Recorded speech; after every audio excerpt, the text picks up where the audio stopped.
ఒక అందమైన పల్లెటూరు.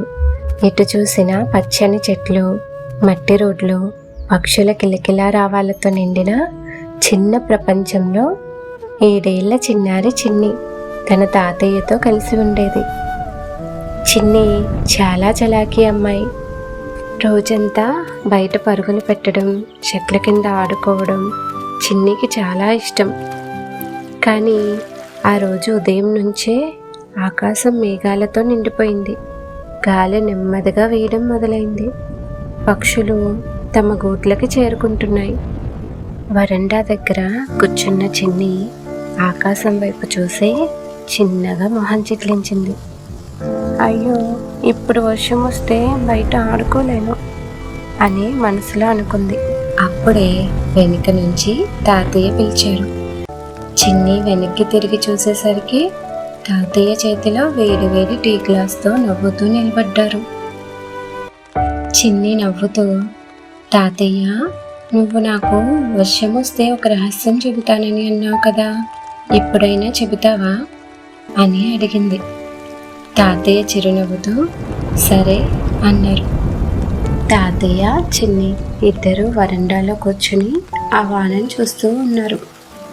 చిన్ని తన చిన్న చేతిని బయటికి చాపి వాన చినుకులను పట్టుకోవడానికి ప్రయత్నించింది.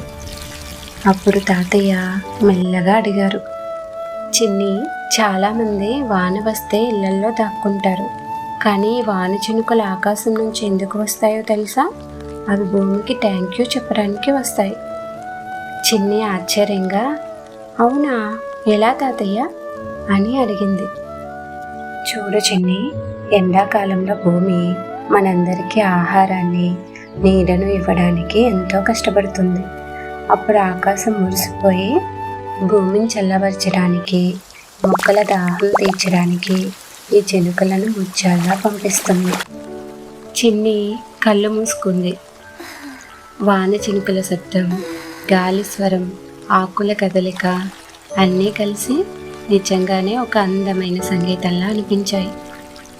కొద్దిసేపటి తర్వాత చిన్ని నెమ్మదిగా కళ్ళు తెరిచింది.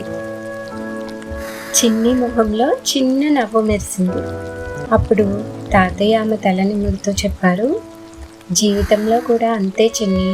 ఒక్కోసారి మనకు కష్టాలు అనే ఎండ వస్తుంది. కానీ మనసు ప్రశాంతంగా ఉంచుకుంటే దేవుడు ఎప్పుడో ఒకప్పుడు వాన లాంటి సంతోషాన్ని పంపిస్తాడు. మనము చేయాల్సిందల్లా ఆ వానలో తడవడమే కాదు, ఆ వాన ఇచ్చే సంతోషాన్ని ఆస్వాదించడం.